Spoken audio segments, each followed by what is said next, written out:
이방인들의 하나님을 알만한 것이 그들 안에 있음에도 불구하고 하나님을 거부하는 불의함을 지적했었어요. 그리고 하나님과 말씀에 대하여 위선적이고 기만적인 삶을 살면서도 다른 사람들을 판단하고 정죄하는 유대인들의 불의함에 대해서도 그가 신랄하게 비판했었습니다. 특히 유대인들은 율법과 할례가 있다는 이유로 자동적으로 구원받았다고 자랑하면서 말씀대로 살지 아니하는 스스로를 속이는 믿음의 소유자들이다, 이렇게 사도 바울이 그들에 대하여 정죄하고 비판하는 것을 우리가 살펴보았습니다. 하나님의 말씀을 맡은 유익과 특권이 있음에도 불구하고 하나님의 말씀대로 살지 못하는 유대인들 역시 하나님의 심판에서 자유롭지 못하다, 이것이 사도 바울이 지금 1장 18절에서부터 3장 8절까지 우리에게 전해준 이야기입니다. 이제 바울은 죄에 사로잡혀 있는 인류 전체의 죄악을 구체적으로 고발하고 정죄하는 일을 오늘 본문을 통해서 하게 됩니다. 오늘 본문을 읽어보시면 우리에게 인간적인 개념일지는 모르겠지만 기쁨을 주고 소망을 주고 위로를 주는 말씀은 하나도 없습니다. 정말로 비참하구나, 인생의 실상이 이렇구나, 절망을 오히려 더 가져다주는 본문이라고 이야기할 수 있어요. 심지어는 이 본문을 묵상하다 보면은 지옥의 뚜껑이 열리는 듯한 그런 착각이 들 정도로 이렇게 부패한 것이 사람이다라고 하는 것을 생각하게 됩니다. 미리 결론을 말씀드리면 그렇게 부패하고 타락한 내가 그래도 소망이 있는 것은 주님의 다음 시간에 살펴볼 십자가, 주님의 십자가 그 사랑 때문이라는 것을 우리가 알게 돼요. 두 부류로 나누어질 수 있어요. 어떤 부류가 나누어지냐면 이렇게 절망스러운 인간의 실상을 깨닫고 십자가로 달려나가서 회개하고 예수 그리스도를 붙드는 인생이 있는가 하면은, 여러분 자신의 실상이 이렇게 처참함에도 불구하고 스스로를 의롭다 생각하는 그렇게 인생을 살다가 하나님의 유대인들처럼 심판에 처해지는 인생도 있을 거라고 여러분들과 제가 생각하셔야 됩니다. 여러분, 이방인들과 유대인들의 죄를 그렇게 신랄하게 아주 비판했던 사도 바울이 처음으로 인생의 모든 죄악됨을 그렇게 결론적으로 우리에게 이끌어가기 위해서 사용하는 단어가 우리라고 하는 이 단어예요. 이방인이나 특정한 집단을 얘기하는 것이 아니라 우리 모두가 다 그렇게 사실은 이방인들과 유대인들이 범한 죄의 범주 아래에 매여 있다, 이런 표현을 우리라고 하는 단어로 쓰죠. 근데 우리가 읽은 본문 가운데 사도 바울이 미리 결론을 얘기합니다. 의인은 없나니 하나도 없다. 이것이 사도 바울이 인생을 향한 결정적 하나님의 선고예요. 그러니까 법정에서 선고하는 것과 동일하게 모든 인생들은 다 죄인이다, 이것이 우리를 향한 하나님의 선고라는 것입니다. 여러분, 죄와 심판이라는 인간 이 실존을 입증하기 위해서 모든 사람들이 죄인이다, 의인이 아니다라는 것을 입증하기 위해서 사도 바울이 역시 사용하는 것은 지난 시간에도 말씀드린 디아트리베라고 하는 수사법이에요. 수사법인데, 그러면 어떠하냐? 우리는 나으냐? 여러분, 이 질문을 해요. 그러면 우리는 어떠하냐? 나으냐? 제가 이 질문을 계속해서 해봤어요. 그러면 어떠하냐? 우리는 나으냐? 여러분, 이 말씀을 생각해 보니까 사실은 우리 안에 나는 다른 사람보다 적어도 낫겠지라고 하는 여러분 착각이 유대인들처럼 제 안에도 있다라는 생각이 먼저 들었고, 두 번째로는 저 사람 내가 비판하고 싶고 정죄하고 싶은 저 사람보다 과연 내가 나은 것이 있을까? 영적으로 하나님 앞에 온전하다고 할 수 있을까? 이걸 생각하니까 조금은 겸손해지더라고요. 그래서 여러분, 화가 나고 사람에 대해서 비판하고 정죄하고 싶은 마음이 생길 때마다 내가 저 사람보다 나으냐? 이렇게 한번 스스로 물어봤으면 좋겠어요. 그러면 사실은 그 사람이나 나나 그리스도의 십자가 은혜 안에는 은혜 아니면은, 하나님의 은혜 아니면 살아갈 수 없는 죄인임을 깨닫고 동일하게 십자가 붙들고 긍휼히 여기는 마음이 좀 생길 것 같더라고요. 그래서 저는 이 말씀을 묵상을 하면서 어떤 인생을 살아갈 때 과연 나는 저들보다 나으냐, 이런 질문을 좀 많이 해야겠구나, 이런 생각도 그렇게 하게 되었습니다. 이 질문을 이야기하면서 사도 바울이 곧바로 대답을 하죠. 뭐라고 얘기했냐면, 결코 아니다. 유대인이나 헬라인이나, 즉 인종에 상관없이 모든 인생은 다 죄 아래에 있다. 오늘 저와 여러분들이 어떻게 죄 아래에 있는지, 무슨 죄를 짓고 있는지를 살펴보기 때문에 본문 전체가 여러분 암울해요. 그런데 그 암울함이 우리를 십자가, 주님의 그 사랑으로 이끄는 결정적인 여러분 안내문이 된다는 사실도 겸하여 생각하시면서 저와 여러분들이 정말로 힘든 본문이지만 함께 좀 살펴봤으면 좋겠어요.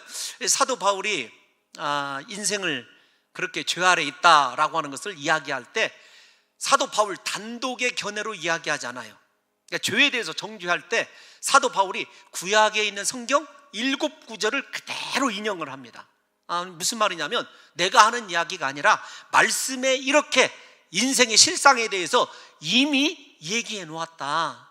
여러분, 구약을 생각하고 있고 구약을 신뢰하고 있는 유대인이라고 한다면 이 말씀에 굴복해야 되는 것이 여러분 사실 아닙니까? 그런데 과연 그들이 굴복할 수 있을까? 혹은 유대인들이 아니라 할지라도 오늘날 신앙생활을 나름대로 다른 사람에 비하여 상대적으로 잘하고 있다고 생각하는 우리가 과연 전적인 인생의 부패와 죄 아래에 사로잡혀 살아가고 있는 나의 실상을 인정하고 십자가의 은혜로 고침받을 수 있을 것인가? 여러분, 이것이 오늘 가장 저도 설교를 하면서 크게 의문을 갖고 기도하는 것입니다. 의심하는 것이 아니라, 하나님 제발 이 죄인과 우리 사랑하는 성도들이 십자가 붙들고 모든 죄에서 해방되고 자유로워지는 귀한 은혜의 시간이 되기를 저도 기도하고 준비했어요.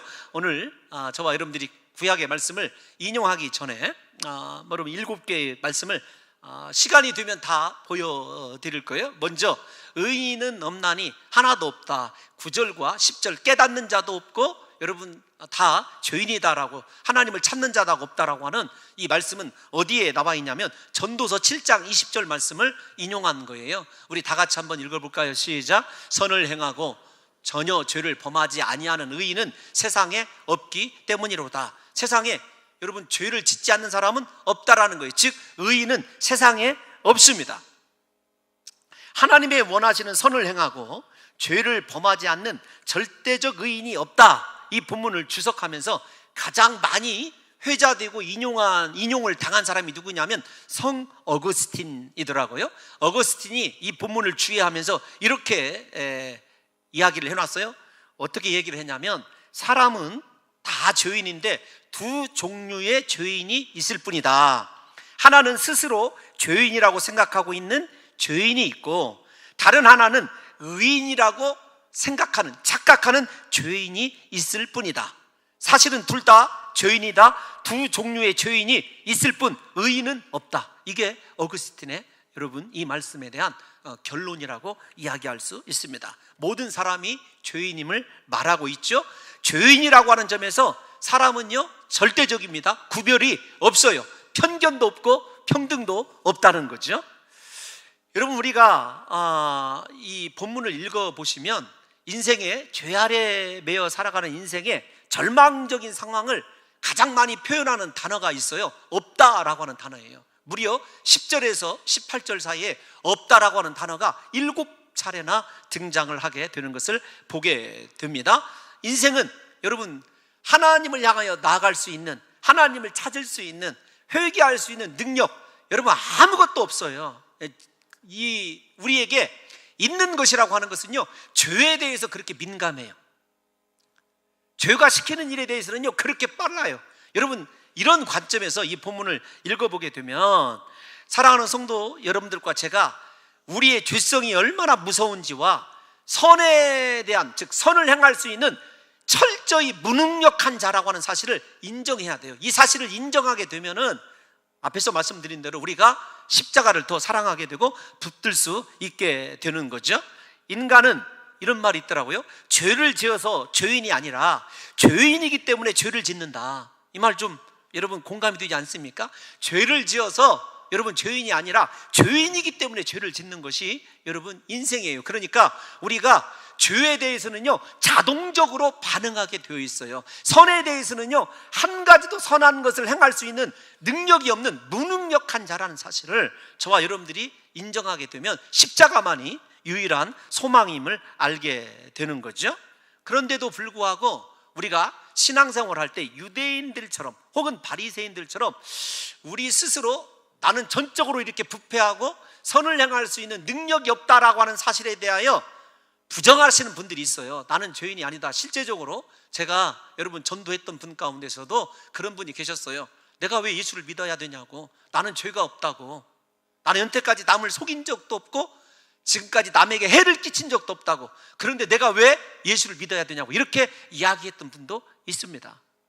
여러분 그게 예수를 모르는 사람들만의 이야기가 아니라 신앙생활을 하다 보면 은연중에 나는 의인이겠지 생각하는 사람들이 많이 있어요. 물론 예수님의 십자가 보혈, 십자가의 은혜를 믿기 때문에 의인입니다. 그러나 근본 출발이 죄인이라는 것을 왜 인지하지 못하냐면 우리가 하나님이 원하시는 절대적인 의의 관점에서 신앙생활을 하는 것이 아니라 상대적인 관점에서 신앙생활을 하기 때문에 그래요. 말이 너무 어렵다고 한다면 그런 겁니다. 예를 들면 제가 가끔씩 여러분들에게 인용하는 말인데, 하나님, 김 집사는 대충 신앙생활해도 하는 일마다 잘 되고 자식들도 원하는 대학교 다 가고 세상에서 성공하는데 저는 새벽 예배에, 철야 예배에, 금식 기도에 남다른 충성과 헌신을 하는데도 왜 하나님 나는 이 모양입니까? 이렇게 이야기할 때가 있어요. 여러분 이 비판하는 김 집사를 비판하는 하나님 앞에 원망하는 그 사람이 누구인지는 모르지만 속에 자기 자신이 원래 죄 때문에 죽을 수밖에 없는 죄인이라는 사실을 까마득히 잃어버리고 자기가 생각할 때 상대적으로 김 집사에 비해서는 내 신앙이 월등하다고 탁월하다고 착각하고 있는 거죠. 여러분 이것이 제가 그냥 드리는 예의이기 때문에 여러분들이 수긍할 수 없다고 한다면 성경 이야기를 좀 해보고 싶어요. 예수님께서 여러분 얼마나 거룩하신 분이십니까? 그런데 가끔은 욕을 하셔요. 예수님이 어떻게 욕을 하시냐면 이 독사의 새끼들아, 우리말 성경에는 독사의 자식들아 이렇게 되어 있지만 이 독사의 새끼들아, 여러분 상당히 부정적인 그런 말씀을 하신 것이 사실이에요. 누구에게 했죠? 바리새인들에게 했어요. 근데 바리새인들이 여러분 기도할 때 들어보십시오. 기도할 때 어떻게 기도하냐면 하나님, 나는 저 세리와 같지 않음을 감사하나이다. 무엇을 주장하고 있어요? 저 세리에 비해서 나는 상대적으로 의인되게 하신 것을 의인이라고 인정해 주신 것을 감사한다는 거예요. 자기 자신이 죄인인지를 몰라요. 물론 바리새인들이 이론적으로 이성적으로 하나님 앞에 죄인이란 사실은 알고 있을 거예요. 그런데 하나님을 바라보는 절대적인 의의 관점이 아니라 사람의 관점에서 나를 생각해 보니까 나는 괜찮은 것 같아요. 왜냐하면 기도 시간에 하나님 앞에 그대로 아뢰잖아요. 나는 11조를 합니다. 하나님, 일주일에 2번씩 금식을 합니다. 나는 하루에 3번씩 기도 시간을 지키며 규칙적으로 기도합니다. 등등등 하나님 앞에 무엇을 얘기하냐면 자기 신앙의 공로를 가지고 하나님의 절대적인 의 앞에 접근을 해요. 그들을 향해서 예수님께서 외치신 말씀이 뭐냐면 화 있을진저 이 독사의 자식들아예요.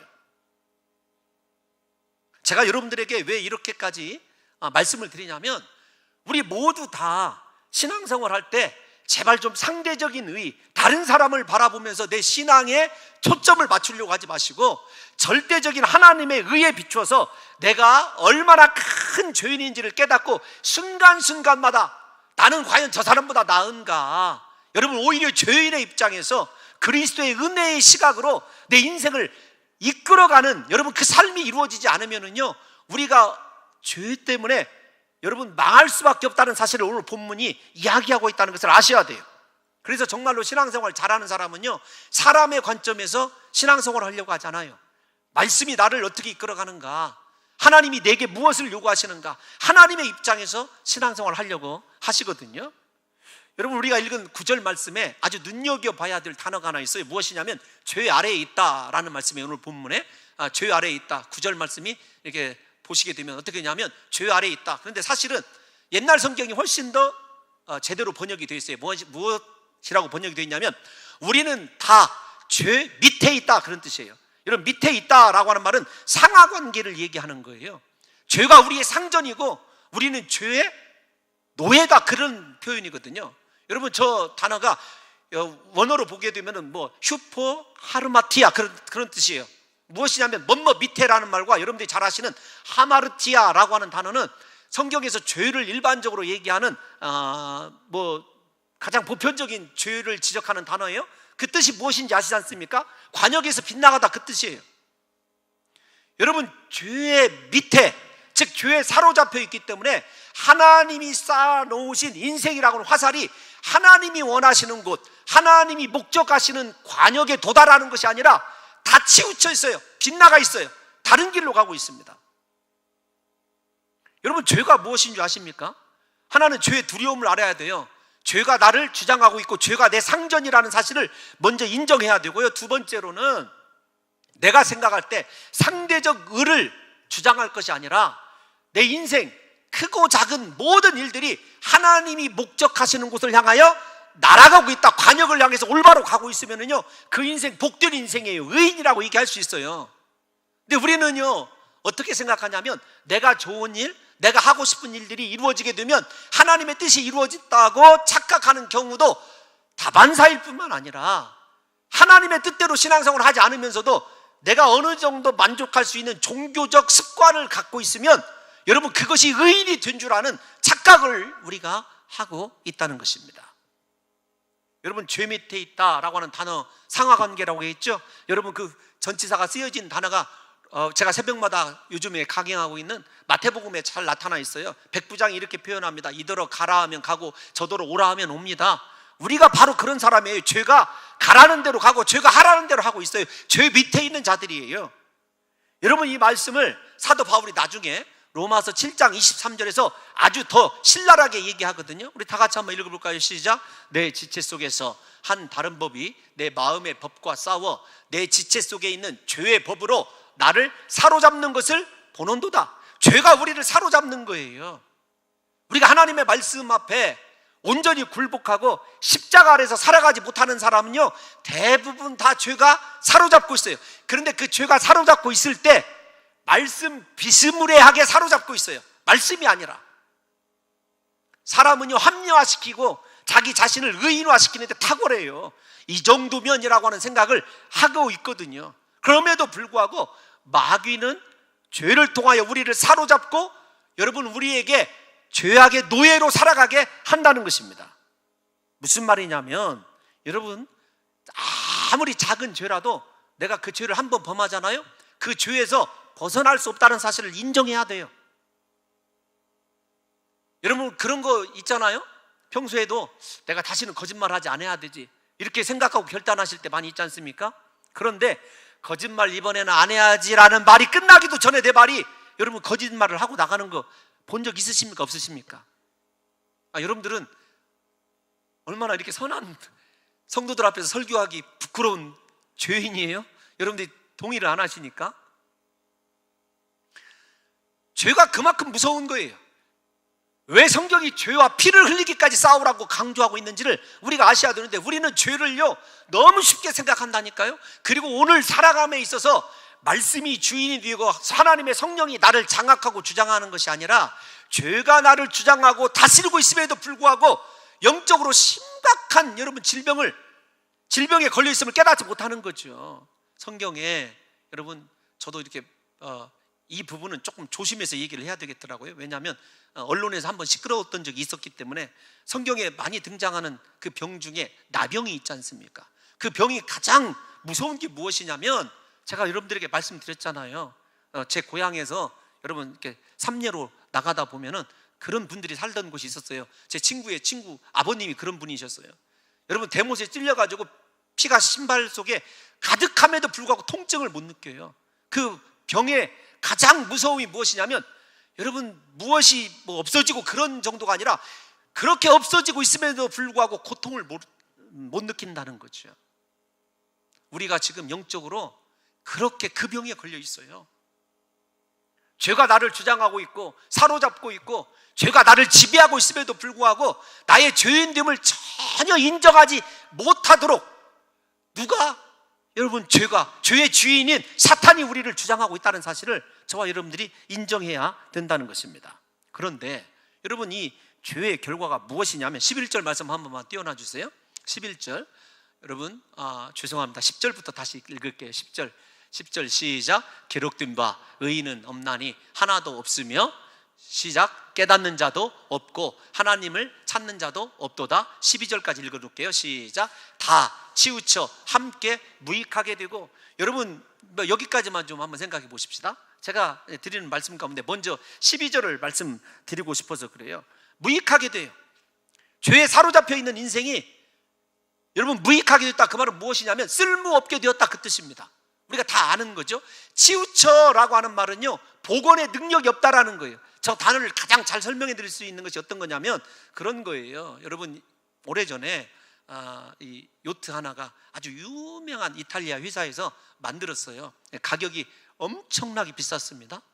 디자인과 실용성을 높인다고 요트에서 가장 중요한 것이 무엇이냐면 무엇에도 어떤 파도가 와도 중심을 잡아줄 수 있는 요트 밑에 여러분 용골이라고 하는 것이, 우리말로 용골이라고 하는 커다란 쇳덩어리가 들어가 있어야 돼요. 그래야 여러분 이 바람이 불고 풍랑이 쳐도 항상 이 요트 자체가 중심을 잡을 수 있거든요. 그런데 그 배가 디자인을 살린다고 그 용골을 축소했어요. 바다에, 먼 바다에 나가도 그대로 전복했어요. 몇 백억짜리 요트가. 그래서 크게 여러분 신문에 난 적이 있거든요.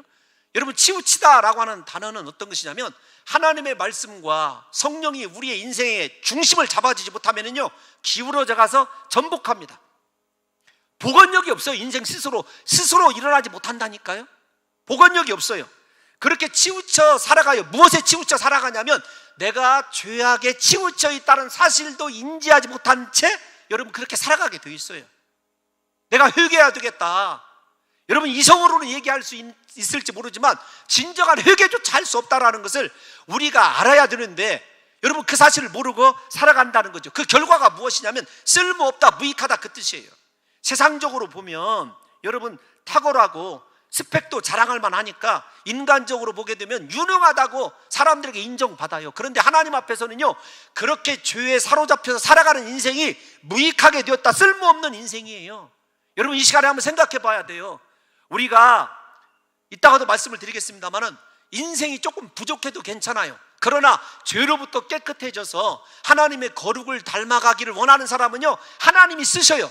단지 여러분 우리가 정말로 이 시간에 점검해 봐야 되는 것은 어떤 것이냐면 나는 과연 하나님께 쓸모 있는 인생이냐.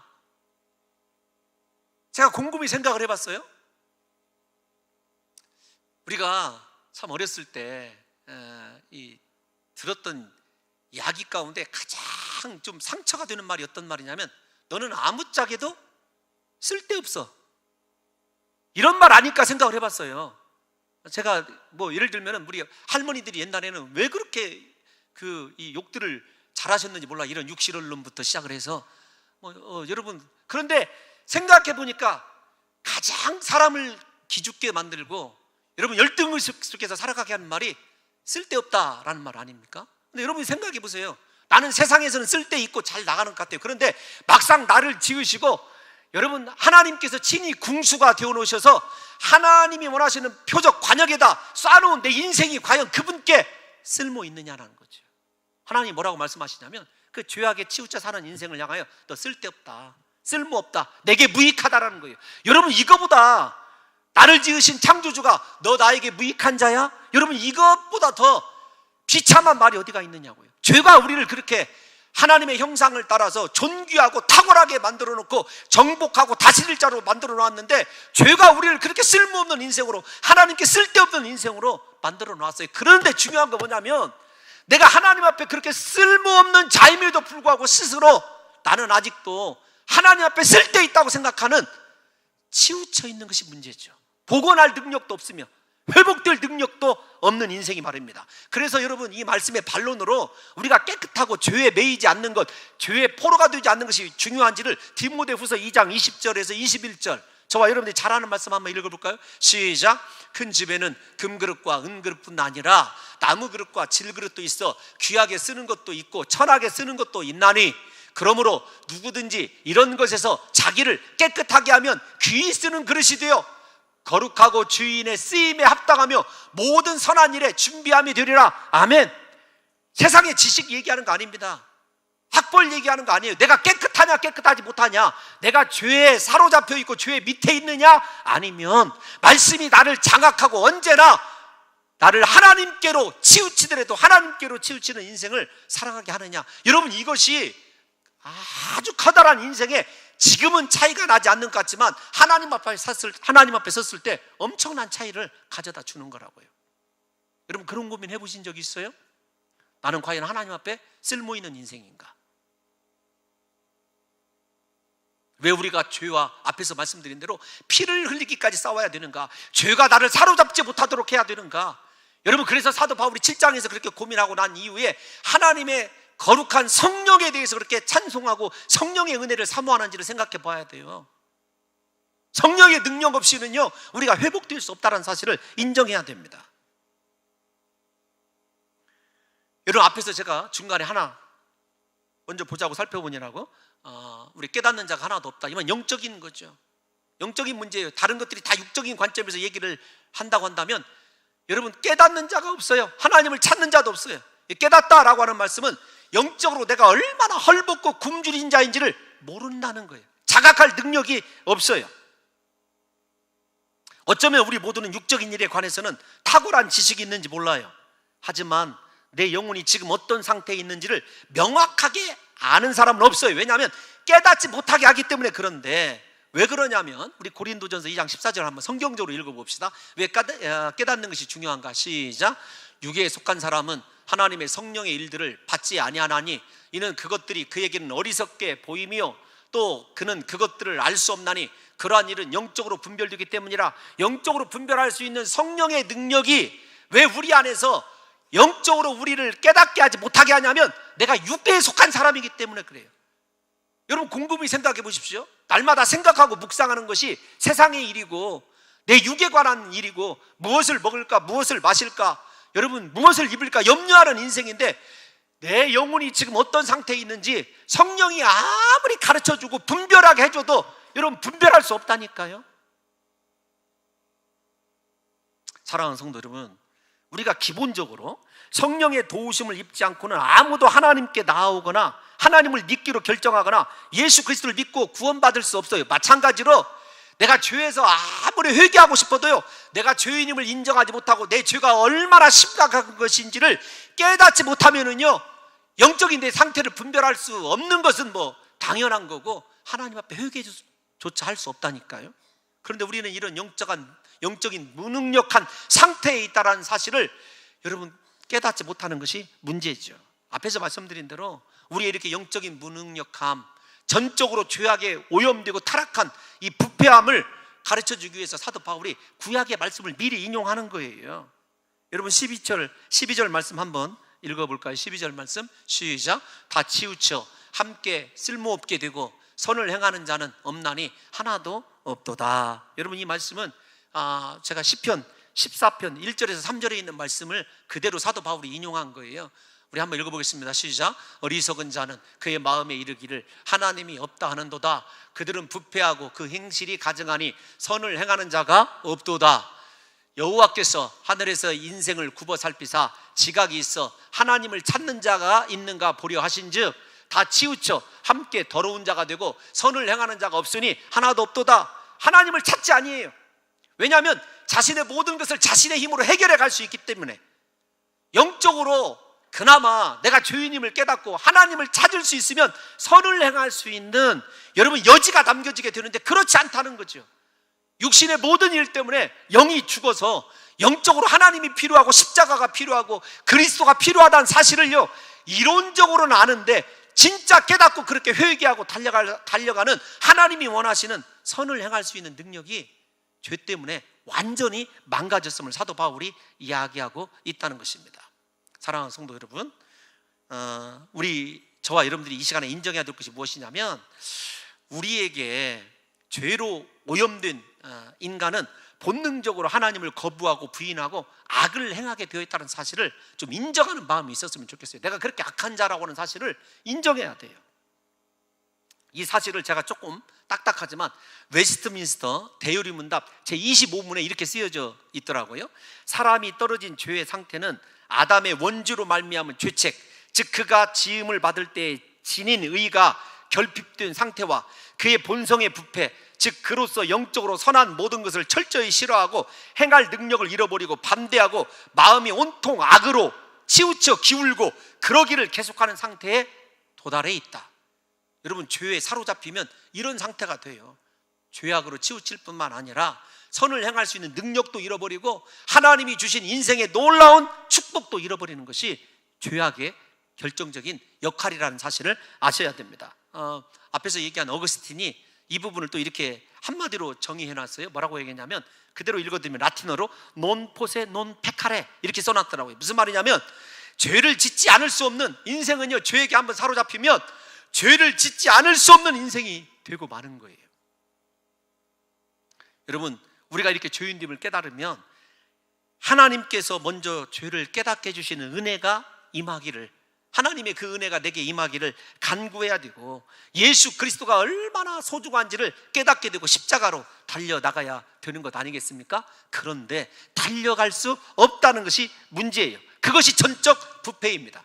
인생은요, 스스로 하나님께 돌이킬 수, 회복시킬 수 없다니까요. 하나님을 알 수도 없고 하나님을 찾지도 않는 상태에 이르는 거죠. 신앙생활 하면서 여러분들이 하나님을 얼마나 찾고 두드리고 있는지를, 구하고 있는지를 생각해 봐요. 정말로 매 순간이 나는 하나님을 구하고 찾고 있는 인생이라고 한다면요, 여러분 소망이 있는 인생이에요. 그런데 죄에 매여 있는 인생은요, 하나님을 찾고 싶어도 찾을 수 없다는 것입니다. 그러므로 사랑하는 성도 여러분들과 제가 바라봐야 될 것, 주님의 십자가 은혜밖에 없다는 거죠. 사도 바울이 앞에서 얘기한 대로 이 구약의 말씀을 인용할 때 우리의 전적인 부패와 타락, 온 몸이 성한 곳이 없다라는 것을 보여주기 위해서 우리 인체를 많이 인용을 하셔요. 뭐 보시면 알겠습니다만 입, 혀, 입술, 목구멍, 발, 손 이런 것들이죠. 그러니까 머리끝에서 발끝까지 여러분 우리는 성한 것이 없어요. 죄악 때문에.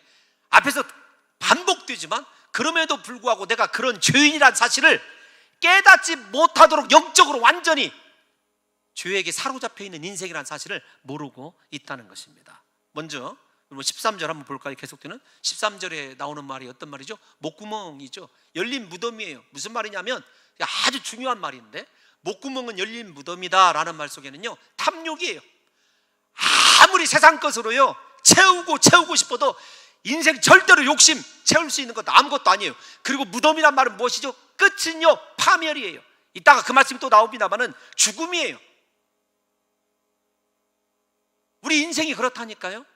여러분, 하나님을 찾는 인생, 하나님을 구하고 하나님을 내 속에 채우자 하는 거룩한 욕심이 있는 사람인지 세상의 탐욕에 사로잡혀 있는 사람인지를 아셔야 돼요.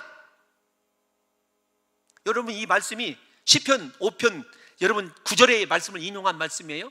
그들의 입에는 신실함이 없고 그들의 심중이 약하며 그들의 목구멍은 열린 무덤 같고 그들의 혀로는 아첨한다. 여러분, 이 말씀이거든요.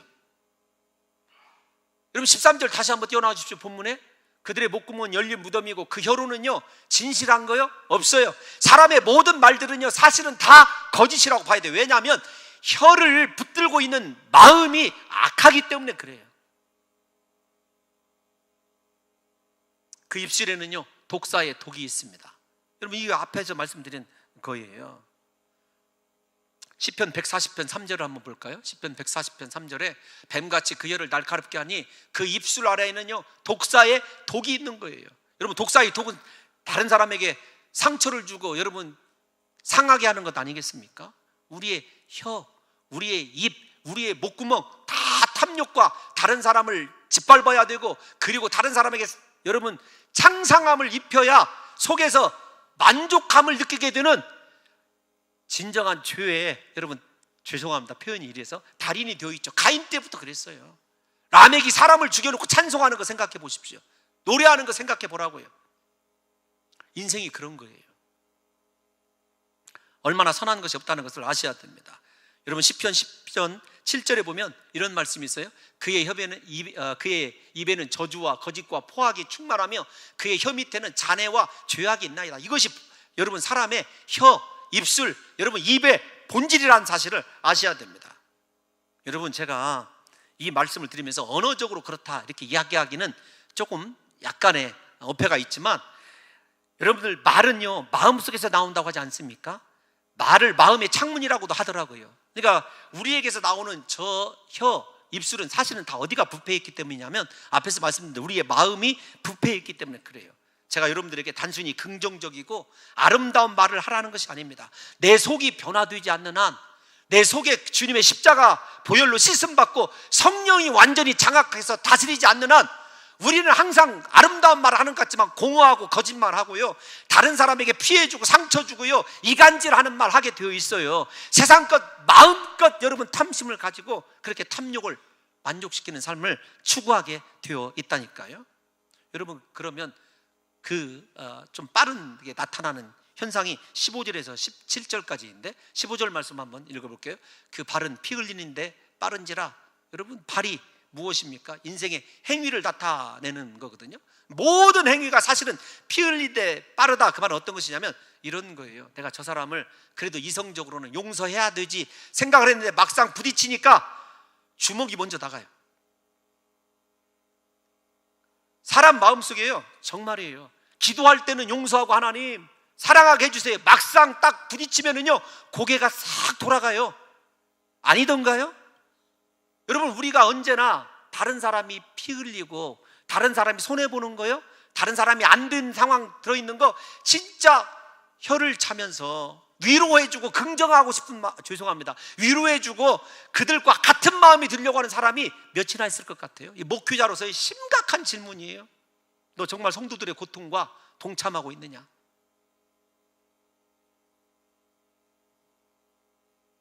부끄럽죠. 여러분 다른 사람이 잘 되고 축복받고 은혜스러운 이야기 하기가 좋습니까? 그 집에 이런 일이 있대, 안 된 일에 대해서 여러분 이야기하는 것을 즐겨 하십니까?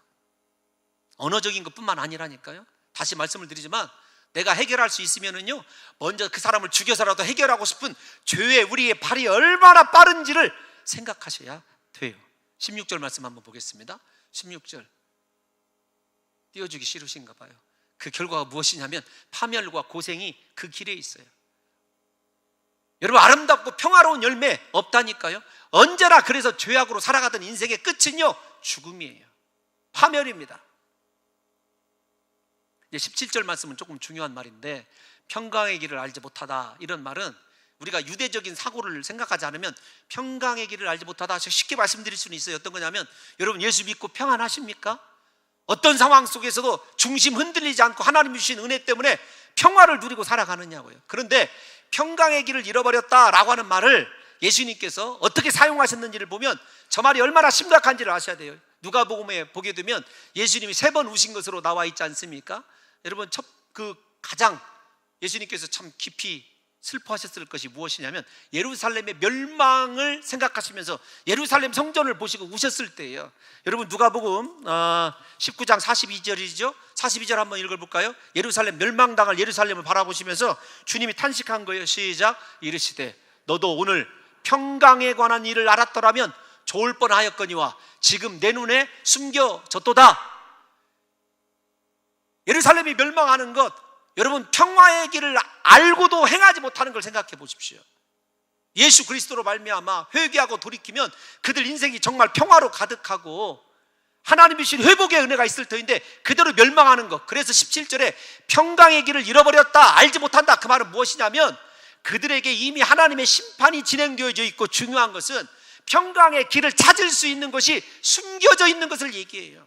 그래서 절대 인생 혼자 하나님께 돌아올 수가 없고 하나님의 은혜 아니면은요 평화를 맛볼 수 없다니까요. 그 사실을 알고 주님 앞에 전적인 절대적인 여러분 매달림과 하나님 앞에 간구함이 있어야 된다는 거죠.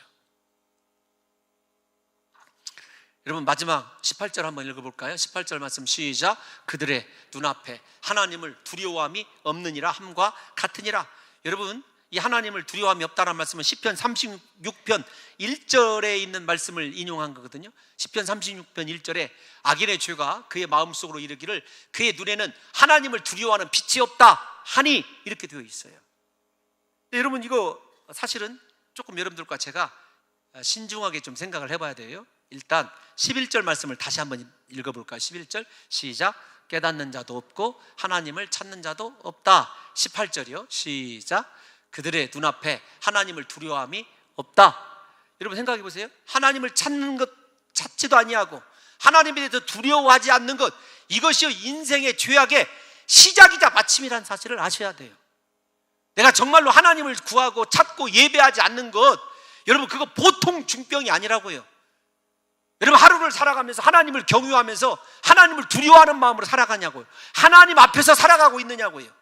하나님을 두려워하다라는 말은 무조건적으로 하나님을 무서워하라 그 말이 아니라 그 앞에 서서 경유하는 마음으로 온 마음 다하여 그분을 구하고 그분 앞에서 주신 말씀대로 내가 서 있느냐고요.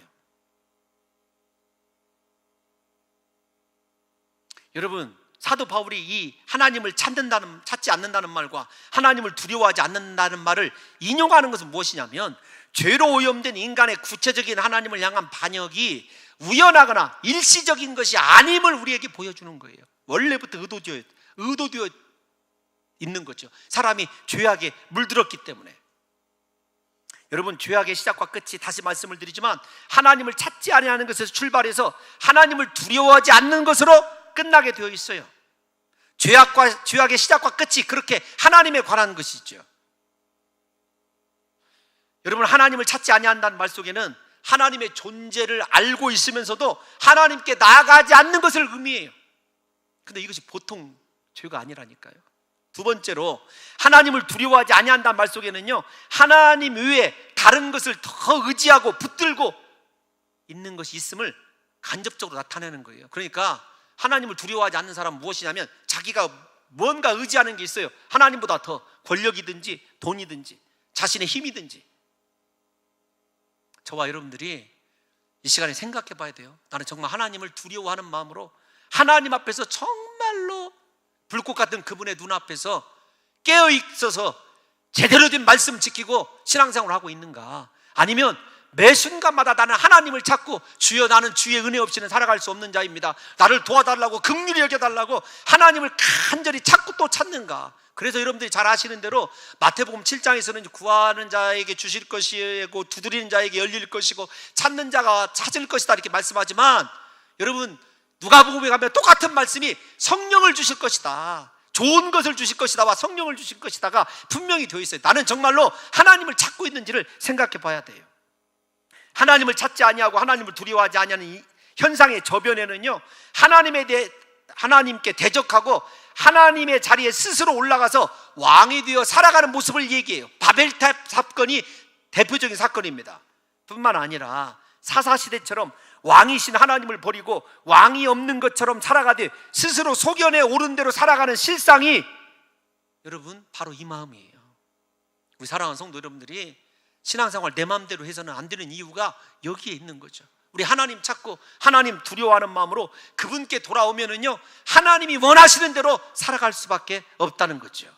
여러분 사랑하는 성도 여러분들과 제가 아셔야 될 것이 무엇이냐면, 내가 이렇게 전적으로 부패하고 타락해 있어서 왕이신 하나님을 저버리고 내 스스로 왕이 되어 살아가고 있다는 사실을 이 시간에 인지하고 그 완악함을 하나님 앞에 회개하는 마음이 우리에게 있어야 된다는 것입니다.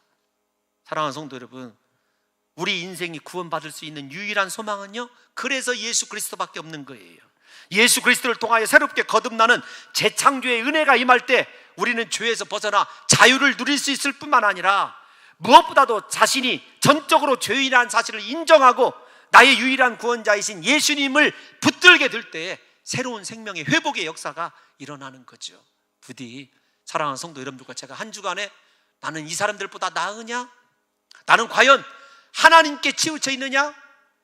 나는 진실로 세상 것이 아니라 하나님만을 찾고 하나님만을 두려워하는 하나님의 거룩한 목적에 합당한 삶을 살아가고 있는지, 하나님께 쓸모있는 인생을 살아가고 있는지를 생각하셔서 부디 나야 스스로 왕이 되어 있는 자리에서 떠나셔서 만왕의 왕이신 하나님께 나와 진실로 회개하고 인생 있어야 될 자리에 새롭게 세우시는 역사가 일어나시기를 예수님의 이름으로 축원합니다.